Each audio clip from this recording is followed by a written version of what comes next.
And we're back with Truth Unrestricted, the podcast that would have a better name if they weren't all taken. I'm Spencer, your host, and I'm back again today with David Bloomberg. How you doing, David? Good. How are you? Pretty good. Before we get started, I'm going to remind everyone that if you have any complaints, any critiques, any compliments, anything at all you want to tell us about the podcast, that email should be sent to truthunrestricted@gmail.com. Is that a rule that they have to do it that way? Well, yes. Yes, I don't accept any other method. Okay. That's the rule. Okay. Which is a segue into the episode today, which is about rules. Rules. I mean, it seems why should we have any episode about rules? Everyone knows what rules are and what they're for, right? They're sort of fences to keep our behavior in line with all the things we're meant to do. I actually have a principle about rules that I use to learn things about the people who make rules. And the principle is that you only ever make a rule for a thing that you don't think people will do if you didn't actually state the rule. So in stating the rule, you're saying something about the level of expectation you have of the people that you're making the rule about. So let's say you go to work at a new company and they have a series of rules. You're going to do this in the office, you're going to do that or whatever. And then you have one that just seems out of place. Let's say it's no one's allowed to stomp on anyone else's foot. And you think to yourself immediately, why does anyone need to be told that? I mean, that seems really obvious that no one should do that. Most people in everyday life don't do that. Mm-hmm. Why did they need this actual rule for that thing? What kind of a situation am I getting into? What other things did they not think about making rules for that they probably should have because they needed to be told this? So we don't have rules about the quote unquote obvious things, right? We don't have, and this kind of it, we talk in society about this all the time, the warning labels on things that we think shouldn't be needed, but for some reason they're still there.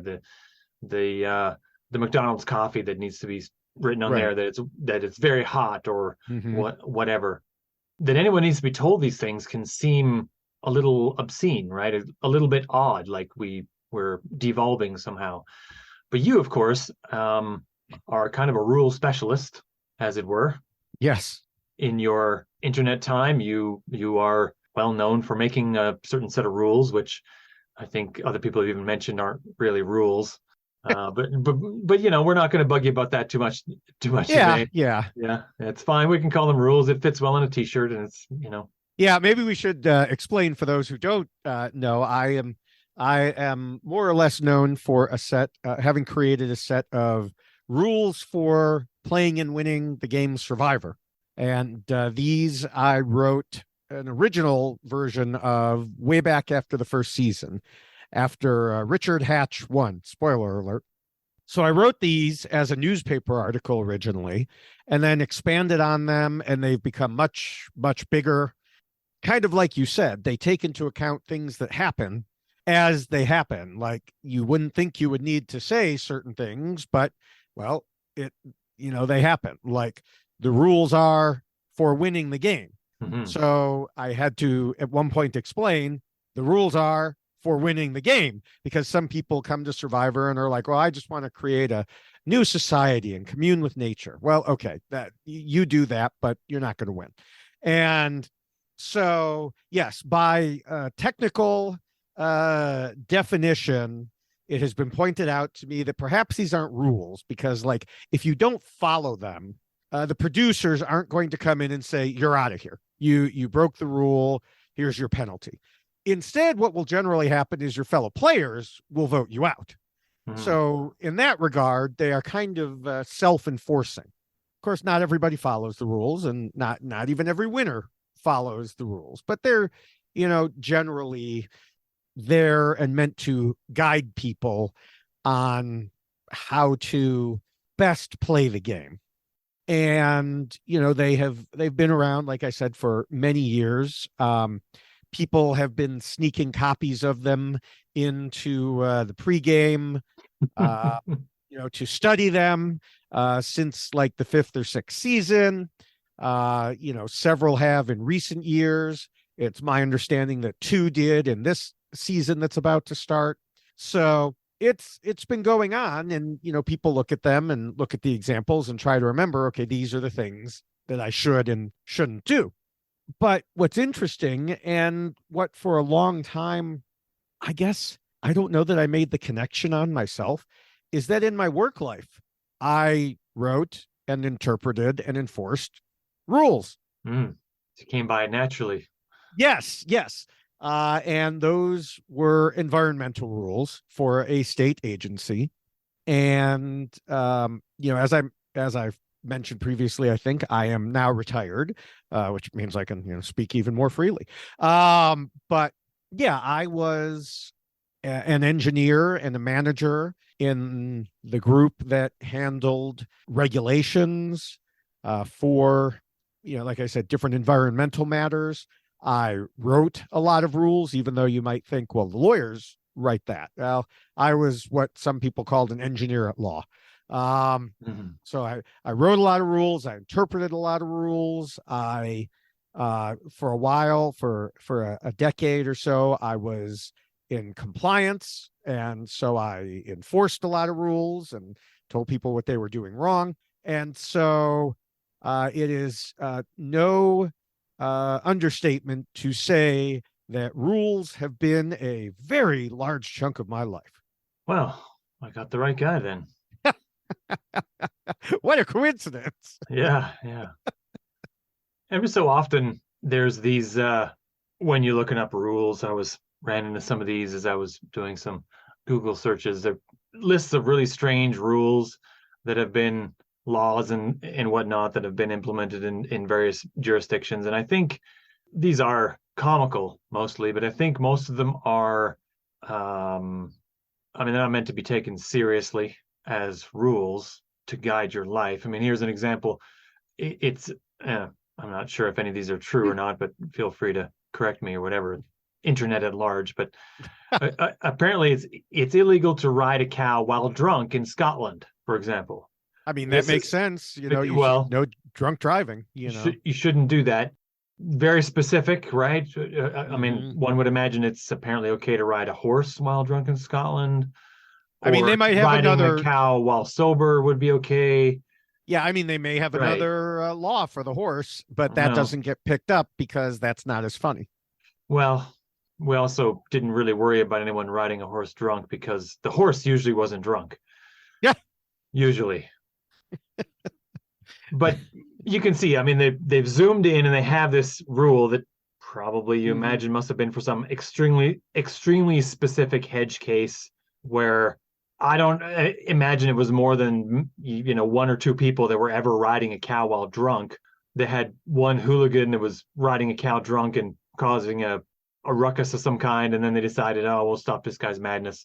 We'll make a rule against doing this exact one thing that he's doing. These sorts of rules are not useful, usually. I mean, obviously, the crazy person who was riding the cow while drunk went away. They don't need the rule anymore, but it kind of stays on the books in case some other madman decides to start doing the same thing again. You just can't have that. These things are just, they make rules seem like they're, in general, made by people that don't know anything. And we get this sort of thing a lot with all kinds of rules where you get people that just say, oh, that rule comes from the same trough where they come up with bad rules. I mean, they once said you couldn't ride a cow while drunk in Scotland, for crying out loud. Like, who's coming up with these rules even? Like, it's a thing that tends to poison the well, right? Yeah. I will say, now I'm going to pick nits. Well, split hairs. That's what I'm going to do, split hairs. So what I wrote was mostly rules. There's a difference between a rule and a law. Well, yeah. Because the legislators actually make the laws, and they give, at least, where I was, they give the agency the ability to make rules to kind of address those laws. So, for example, there might be a law that says you need to make the air cleaner. And then the state agency has to figure out, okay, how do we do that? Yeah, what reasonable method is there to, right. What does this mean? Yes. And I will tell you, I also worked on some laws, and I will tell you that I have encountered lawmakers from both parties who have no freaking clue how to write a law. Okay. They just don't. I mean, they would send us language and we'd be like, you haven't even used a definite, you haven't defined this term. You haven't used the term consistently. You're all over the place. You're just throwing things around here. And it's like, if you wanted to do this, why didn't you just tell us you had an idea and we'd write it for you? But instead, everyone, wanted to get their, special piece written up. And it's clear that these people, this was not what they did. They were politicians, and maybe some of them were lawyers, and maybe some of them had some good ideas. But when it came to the actual mechanics of writing a rule, and writing a rule that was logical, rational, enforceable, reasonable, so many of them just could not do it.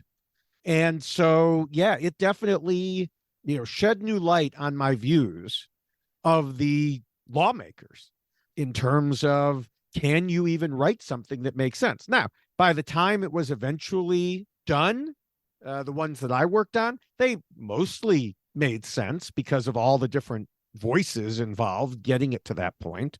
They didn't 100% make sense. And in fact, it's my understanding there's in one recent one that I had just before I retired, there's some litigation because certain things were not explicitly stated and the agency had to make an interpretation. And then someone like begged the agency to make an interpretation, and then they didn't like that interpretation, so they sued. Right. it's like, well, so that's what can happen with, is it poisoning the well to say, well, look at these people? Yes. But sometimes you do look at these people and it's like, oh my gosh, what are you doing? Yeah. I mean, how we word rules makes a very big difference to what happens. I'm glad you mentioned it there, that the wording on these things makes every bit of difference. We have an idea about rules that there's the letter of the law, like we say it about laws, but for many situations, rules and laws are interchangeable. There's the spirit of the law, and then there's the letter of the law. Right. And we're supposed to follow, I think, the letter of the law, but the spirit of the law is probably, something we should adhere to more. But some people say that you can't know what was in the minds of the person who wrote the law, although I think that's problematic too. I mean, when you look at, let's take a set of rules like the 10 Commandments. And, first of all, back to my first point, you can tell quite a bit about the people who lived at that time based on the rules that they were meant to live by. Right. I mean, clearly they were a bunch of murdering thieves who slept with each other's wives, right? Yeah. I mean, they needed rules to tell them to not steal, not kill, and not partake of each other's wives. That's, they needed to be told that. That wasn't, Right. And that's, it's an interesting point because Penn Jillette, well-known magician, atheist, and other, has told a story many times about how people come up to him and say, if you're an atheist, what stops you from raping and murdering and doing whatever you want? And he says, I have raped and murdered exactly the number of people that I have ever wanted to rape and murder. 0. Yeah, that's right. So I didn't need a rule telling me not to rape and murder. Right. Yeah. But one of the probably the most famous of the 10 Commandments is thou shalt not murder. One might first point out that it didn't actually say that. It was written in probably Hebrew originally. Yeah. And then translated several times to other languages, probably including Greek. Now we translate it in English as thou shalt not murder. Well, actually, a lot of times it says it's translated to thou shalt not kill, which is different than thou shalt not murder. Right. So that's kind of my point, is that, first of all, I mean, getting into the weeds on just the 10 Commandments, there's the interpretation factor. But people look at this and say, well, if we shouldn't kill anyone, then we shouldn't go to war. And that's a very good point, except that they say, well, it says thou shalt not murder. Killing is what soldiers do, and that's somehow different. Like, gets kind of mealy-mouthed there. And I think that the Mm, it's hard to say what God meant when he told Moses to write that down. Just ask any of the people who speak directly to God. I'm sure they'll tell you. Right. Yeah. Oh, of course. Yeah. Yeah. I haven't gotten around to speaking to him myself, but Yeah. maybe eventually. I have a list of things to do first, though. There's a former Survivor player who's said on Twitter many times that God spoke directly to her. Right. So you can track her down right after you get her to explain how God assured her that Trump won the second term and would serve a second consecutive term. Yeah, there's some very specific wording from God on that one too. Yes. Yeah. So, like I say, the wording here it can get really mealy mouthed, and you can say, well, it says, "Thou shalt not murder," not "Thou shalt not kill," and I even wonder sometimes whether they had a difference between these two words in ancient Hebrew, right? I mean, not all languages have as many synonyms. According to my old rabbis, yes, there was a difference between murder and kill. Oh, okay. All right. Well, so, at least according to my memory, my recollection of discussions about the difference between murder and kill. Right. But you're right. I mean, that is why, I mentioned earlier the law that I was working on that didn't have any definitions. That's why definitions are so important. Yeah. And I've encountered that many times over my career where you have to define your terms to start with. Yeah. I remember, so we had a rule dealing with metal furniture. Okay. Yeah. And we had a metal furniture manufacturer who argued we were enforcing against them, saying you didn't follow this rule. And he said, no, you're wrong. A lamp is not furniture. A wastebasket is not furniture. I've looked it up in the dictionary, and those things are not furniture.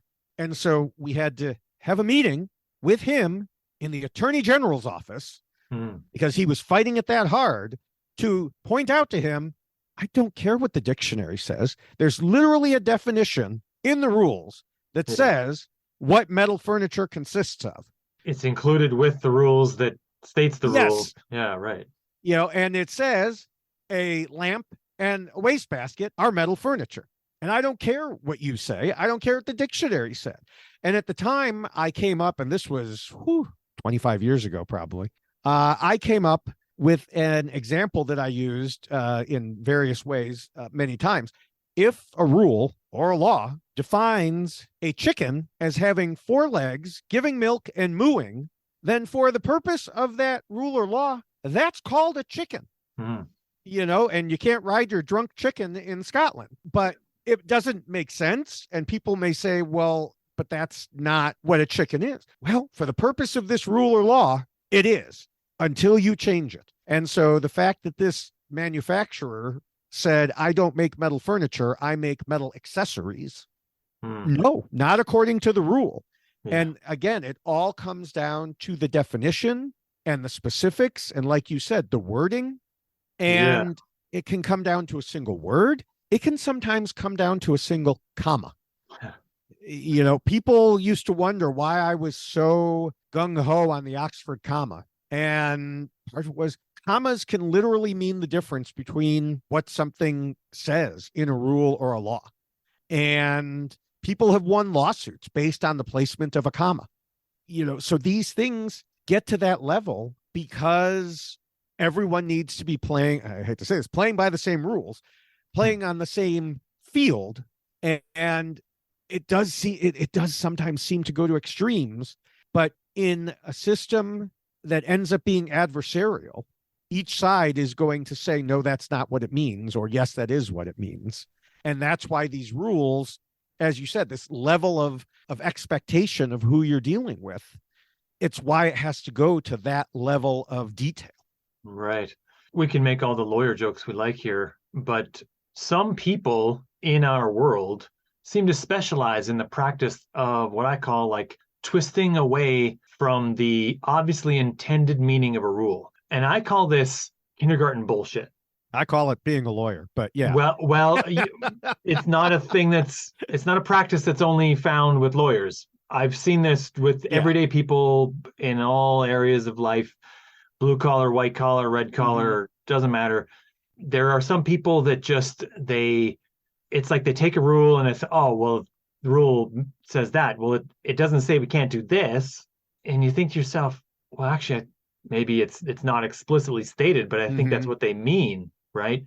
I mean, kindergarten bullshit cuts between the wording of a rule and the meaning of the rule and attempts to make some space there, right? Yeah, and you'll see that sort of behavior. I've seen, like, if you're playing a game, you Yeah. know, whether it's a role-playing game. Role-playing games have lots of rules, but there's always some space in between.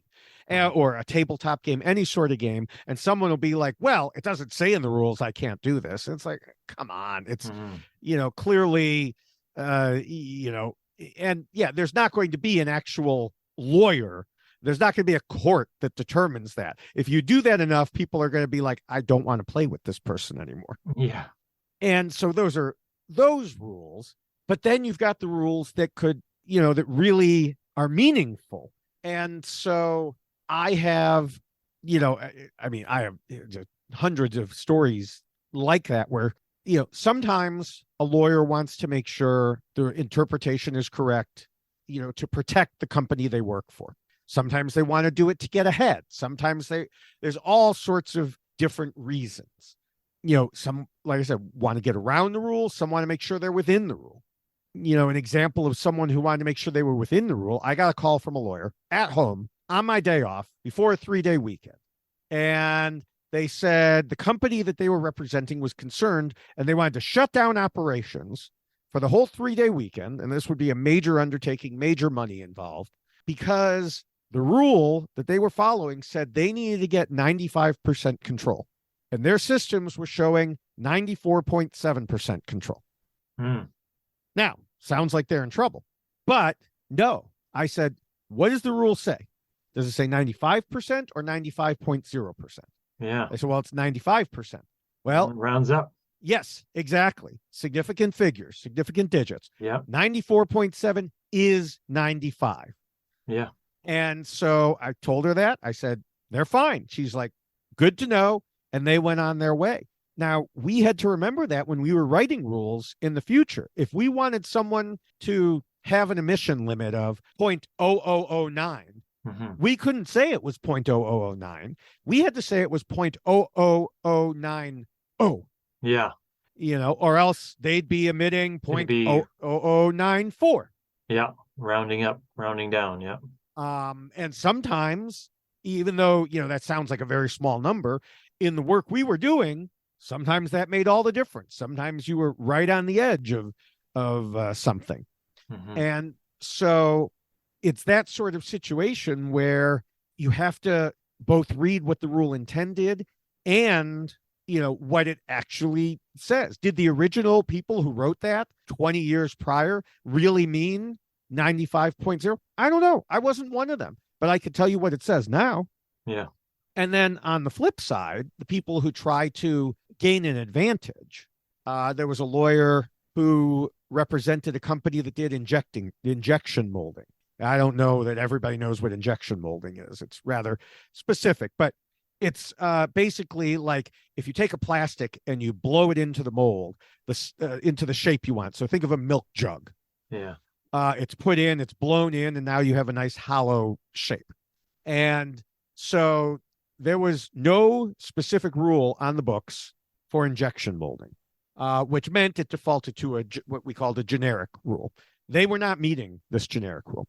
And so this lawyer comes in and says, oh, but there's a rule for extruding. And we meet the rule for extruding. And this injection mold machine has an extrusion screw. So therefore, it's an extruder. What she didn't know was my degree was in material science. Yeah. I had taken classes in like the difference between different methods of manufacture. And so I was able to, I literally took out one of my college textbooks and was like, nope, here it is.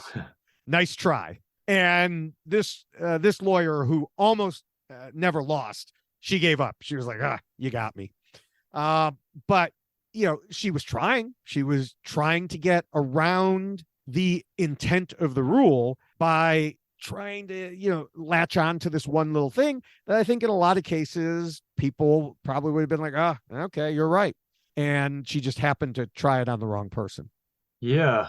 And that's, I like that we have rules in our life. Like Mhm. chaos is not an option. You know what I mean? But the way we treat rules sometimes in this way, where we get lawyers who are professional arguers, essentially, they're meant to know the rules, but they're also meant to advocate for a position sometimes that Mhm. is on the edge or actively against the rules. That's a thing that becomes problematic. I wouldn't say it's untenable. I wouldn't say it's a thing we should get rid of, but it's a thing we should be aware of, a thing we should be careful of, right?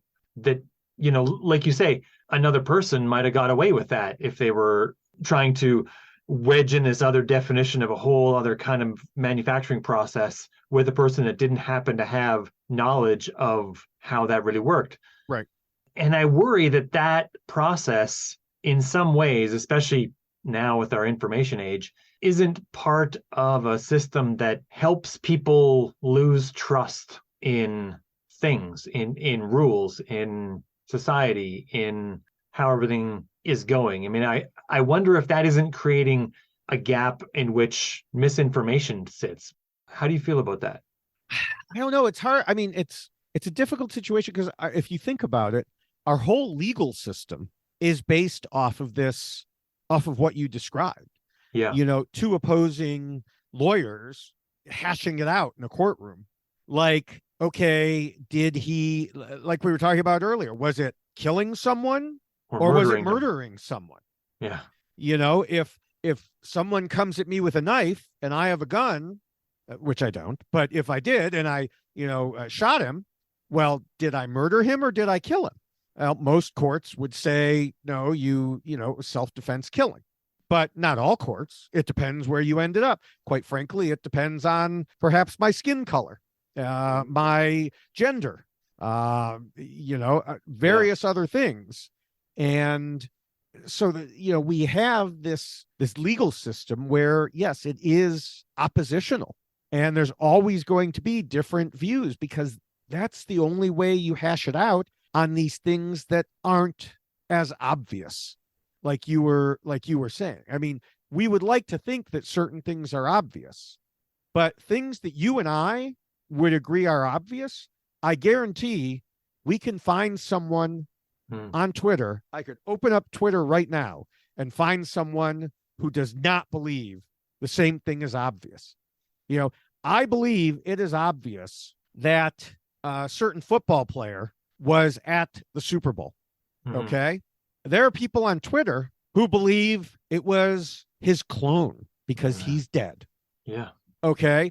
So, I mean, that particular thing doesn't necessarily lead to any rules other than the rules of reality, I suppose. But that's the situation we're in where even when something seems obvious, don't cross the street if there's traffic coming.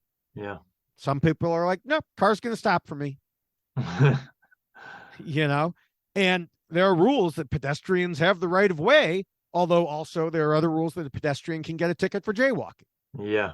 So it's so situational. And like I said, it's this oppositional system where you have advocates on each side arguing about, well, what did this really mean? And sometimes, to circle back to something you said earlier, sometimes the intent is important. So there are laws that have been passed that say certain things are forbidden. Like you are not allowed to sell alcohol on a Sunday. Yeah. Okay. And you may say, well, okay, that's just a law forbidding alcohol on a Sunday. But then you look at it. Well, why aren't you? Well, Mhm. because according to many religions, Sunday is the Sabbath, Mhm. and you shouldn't be selling it on the Sabbath. You should be going to church on the Sabbath. Right. And so you have to look back and say, well, that's really a religious exclusion law that should not be on the books by our government. Right. Sometimes there are laws passed where the representatives, the senators, whoever, are dumb enough to say out loud that there are religious reasons why they're passing this law. Hmm. And then when they get challenged, they're like, no, the law is fine. And someone whips out the transcript that says, you said you were doing this, because of religious reasons. Well, then the court has to take that into account. And even if on the face of the law, it doesn't say we're doing this, for religious reasons, if it was done for those reasons, then that intent needs to be considered. So Right. It goes even beyond the letter of the law. Yeah. I mean, the rules we have and in the system of law that we use, the adversarial system, the part about it that bothers me is that I know why it exists. It exists because it was implemented in a time when they knew they couldn't really determine what was objectively real in each case. But we have advanced quite a few things since then. We have cameras nearly everywhere. But it bothers me that even in this age where we can know many, many more things and determine almost everything much more precisely, there is still very little need for either of the sides in a courtroom that is doing an adversarial court case, that either side needs to adhere to reality. They're meant to not lie. Officers of the court generally are told that they cannot tell a lie. But if you avoid the truth, you can still argue against the thing that is probably not true, even though you're only lying if you absolutely know it's not true. Right. So you get lawyers who will sometimes avoid learning about a certain thing. I don't want to know it, or I'm not going to go to a thing to observe a situation so that I don't have to testify against my client or anything like that. And that's bothersome, because the point should be to get to objective reality. I mean, that's the reason why they started this system, and it was brilliant in its time, was because they knew they couldn't. They didn't have enough resources to know what objective reality was really saying in each case. But now we're very close to knowing objective reality in nearly every case. And still we have this problem, right? Maybe not quite exactly there for every case, but so much closer. And that bothers me. I think that's our tendency to not trust the rule makers, the laws, the lawyers who argue them. Generally, all of those people are all lawyers, all trained in the law. So to laypersons maybe less you because you've been in the machinery of that thing. Yes. But from my perspective and everyone that I work with, they're all just in a different zone. They're all making things up in a different spot. They're in offices somewhere else, and they don't know how the, quote unquote, real world works. And from our perspective, they aren't seeing reality and we are. And of course, that's also potentially very not true, because misinformation can lead people to think things are true that are very, very untrue. But what we need in our world now is like an objective reality beacon. And we don't really have that. We don't really have that at all. And our legal system isn't designed to do that. It's designed to make something like objective reality, because it's like a device that's meant to measure something that was made 800 years ago. And it's meant to measure, let's say it's meant to measure magnetic north. And it gets you approximately magnetic north every single time, more or less. Approximately magnetic north. Yeah. But we have much finer methods of finding magnetic north now, and we can know where it exactly is. Why would we want to still use a machine that's purpose and its only design, by its design, is only ever going to get us approximate? I don't know that you can do it without having an adversarial system, or it gives too much power to those. I mean, I don't trust prosecutors to always get the right answer. I think we know, we know they don't. Yeah. And whether intentional or unintentional, they don't. And you need the defense to be able to poke holes. You need rules saying that the prosecutor has to turn over all evidence so that they're not in a situation where, we decided not to share this piece because it didn't matter to our case. Well, okay, maybe it doesn't matter your case, or maybe it's because it doesn't point to your suspect. Yeah. And if your only job in that case is to show that this one person is guilty, not to find the guilty person, those, I think we said it last time, and when we talked about the freedom of speech, those two things are almost identical in wording and have much different meanings, right? Yes. And so, I think this adversarial, I was calling it oppositional. I couldn't think of the right term, so thank you. But sure. Is a better way to do it. I don't know. I mean, there are certain things that it still doesn't work at all for. If you leave like criminal courts and you go to more civil courts and things like scientific questions, medical questions, like, for example, this company leaked this toxic chemical. Joe Smith over here died of cancer. Yeah. Joe Smith's wife says it was this company's toxic leak that caused it. Therefore, she sues and wins some humongous settlement. Now, the actual facts are, we know from studies, this toxic chemical causes certain types of cancers at a certain rate. Yeah. What we can't prove in most cases is that it caused Joe Smith's cancer. Yeah. So it makes it very difficult because the courts do not determine scientific reality. That is determined by, well, either by reality or by scientific consensus to the best of the ability at that time. And so, it's a very difficult situation. It's made more difficult when other people join in and say, well, not only did it cause Joe Smith's cancer, but I have asthma and it caused my asthma. And then someone else says, well, I have stomach cramps and it caused my stomach cramps. And someone else says, well, it caused my ingrown toenails. Yeah. And I know I'm getting pretty far down the way here and it almost sounds like I'm making fun, but I have been in situations where people have come to hearings where I've been testifying saying this caused X to me. And we know that all the scientific studies show it doesn't. And it's very sad situations. I had one come and say, this caused my husband to die of brain cancer. Yeah. We know that certain levels of whatever chemical it was had caused stomach cancer in the past. There was absolutely no indication it had ever caused brain cancer. But what do I say to this person? No, you're lying? No.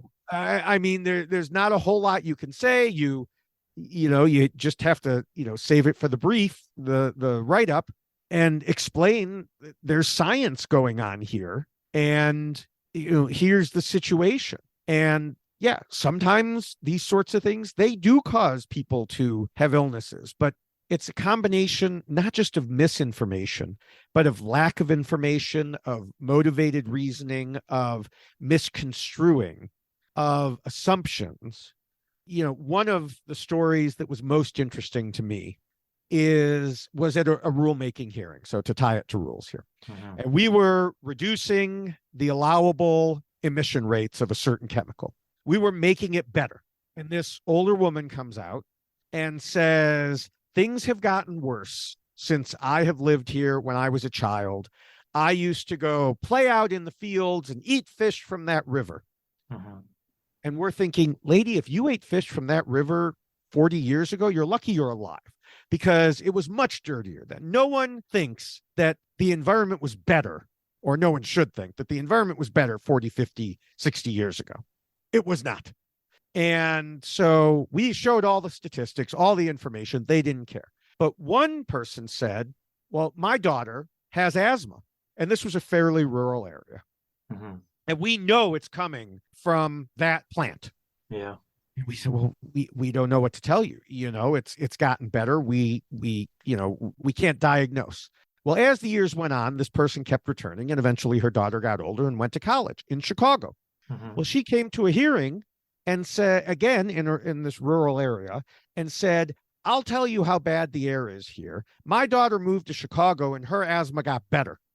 And I knew the woman wouldn't listen to me. So I eventually pulled aside someone else who I had a better relationship with. And I said, you need to tell this woman to take her daughter to a doctor who specializes in allergies, because you're in a rural area. There's a lot more allergens in a rural area. You know what's not in Chicago? A lot of the crop allergens, because it's Chicago. Yeah. So if your asthma is getting better by moving to a city, that's a pretty big hint. It wasn't the pollution that was causing it. Yeah. And I know that we've gone pretty far afield from rules, but it's the view of the people who want certain things to happen from these rules. And in this person's eyes, we weren't doing enough. We weren't making these rules tight enough, but you have to have a basis of information to set the rules. And they have to be an agreed upon set of information. And that's, again, where that adversarial system comes in. We were proposing, she was opposing. We had science on our side. It wasn't settled science, but it was better science. She had her feelings on her side. One anecdote, yeah. Yeah. And I can certainly understand those feelings, but we can't base all our rules on someone's feelings. Yeah. Okay. Well, that's a good place to wrap this up. Rules are here to provide a guideline for how we're going to live, some expectation of how everyone around us is going to live. And they're not perfect. Not everyone perfectly stays within the bounds in all moments. You never know. When I'm in Scotland, I might just try riding a cow while drunk just to see what happens. Well, good luck. Yeah. Okay. With that, I think we'll sign off. All right. Until next time.